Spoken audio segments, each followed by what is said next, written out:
Hei whakapuare ake I tēnei wāhanga o te karare e whakahau ana te māngai take Māori o te rōpū reipa Shane Jones I te kāwanatanga kia kaha tā rātou whakapakari anō I te āhua o te kawenata tau hokohoko I Wainganui a tātou ko Taiwan.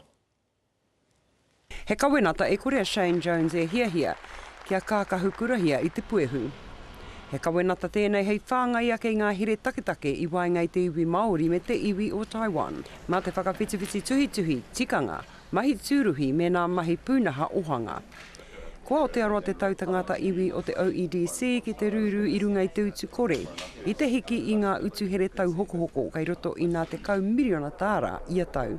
He kaupapa I ia I te whakawhitiwhiti kōrero mō neke atu I te kotahi tau.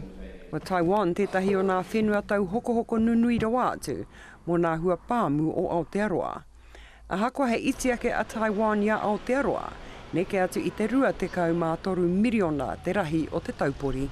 Engari ka pēhea tērā kawenata I naenei I roto I te āhua kua puta, ki te ao mō nā miraka, Paura Kino a Fonterra. Don't think this is over yet just because it looks like at the moment it's a very narrowly confined issue to certain products in one market. Do not make the mistake of thinking that necessarily is the end, but obviously we're hoping it is. I roto I te mānuka kua whakakorehia e haina me etahi ato nā whenua o āhia, a rātau o Tamiraka. Kei te tau te mānuka ki waengai nā pākeke o āhia mo a rātau pēpē.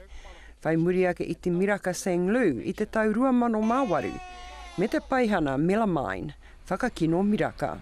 I tēnei taunua, e rua nā hara o Fonterra kua puta I te marama o Hānuera ka kitea nā toenga mai DCD nitrate, I roto I nā miraka, I nāia nei ko te paihana botulism.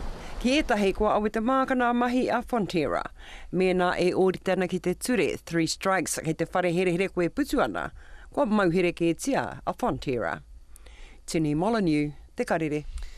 Kei te whakawhiti atu tātou ki te whanganui ātara I Naine ki a Shane Jones o Reipa ki te korero mō ngā momo hua e kō manawa ake ana I te rarunga o Fonterra. Tēnā koe Shane. Kia ora. Ka pakuru rānei te hamuti o te whakaetanga tau hokohoko hō ki a Taiwan I te rarunga o Fonterra? Taku whakapai ka mautonu o tira ko te mate ko te hiano atu o ngā whānau whai tamariki nunohi kei tēnā pito o te ao etahi whenua ke atu I āhia. I te koringa o rātou e tino mōhio ko wehe ngā miraka hore he raruraru hei inumanga mā wā rātou tamariki. He hari te mea mā roto I ngā kaupapa kawenata tau hokohoko tēnei momo mate e ai. O tira ma te marama o te kōrero me te whakatatu o te ngāko o ngā mātua. Nā kei konei tonu te premia I tēnei wā, kei roto Aotearoa nei, ai rānei me kakamatana haereki haina ki te whakaai o I te āwha kua hua ake I te tā hawatanga o te Miraka Pēpea Fonterra. Pēnā koe tēnā te mahi, kia marino ai, me pēnā, o tira e taku whakapai tēnei wā, ka rea anō rātou kia tino eke atu ki tēnā wā.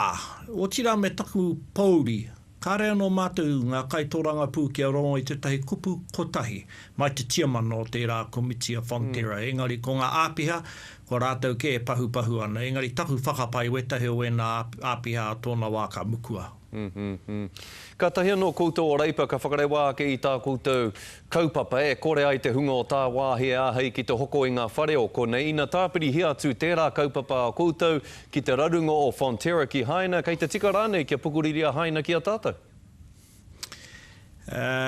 Ki te au I ngā kōrero, papāho, I tai mai ki a mātou, mō ngā kupu taunu, e tuhia haereti ana I wāinga tonu I wā rātou New Pepper me ngā ipurangi.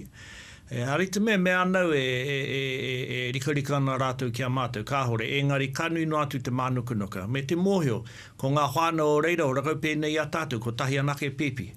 Nā, ko ngā kaiwhakahaere me ngā rangatiro haina, he tau anō o rātou hakaro e kore e kāhore, ki wā rātou whānau anō. Engari tēnei huringo o mātou ki aukatia te rori, te ararane ki ngā hainamana haramai ki konei hoko whare ai me na hora kau rātou e waihanga ana I te tei whare hau. Taku whakapai, e kore te ingo a Aotearoa I tō rātou auraro e he mō tēnei whakatau nā mātou. Mena ko koe te kāwanatanga, Shane, ka aha koe? Hei ata whakatau I tēnei take nui, tēnei raru nui e pāna ki a Fonterra? Me kamakama, me whera ngā kōrero katoa, tua toru me aki i a Fonterra kia kaua te tahi mea ko tahi e kuhuna. Nui no atu tō mātou a wangawanga, kei te rangi no atu te nui o ngā utu e utungi ana ki ngā rangatiro o te rā kamupene. Hore he kamupene o Aotearoa, hira atu i a Fonterra i te auraro te ao hoko kai ai. Nā, te āhua nei, he tatarawa pēr, no tēnei kāwanatanga ki a Fonterra, he pōhehe no Fonterra, hira atu rātou i te kāwanatanga, take tēnei tautoko ai au i a Shiri na nahi rā, tēnā pētika tērā kōrero engari hora, kaua Fonterra, hira atu ana i te whare pāremata. Pai rawa atu te whakarongo ki o whakaro i tēnei ahi Shane, ngā mihi nui ki a koe. Kia ora.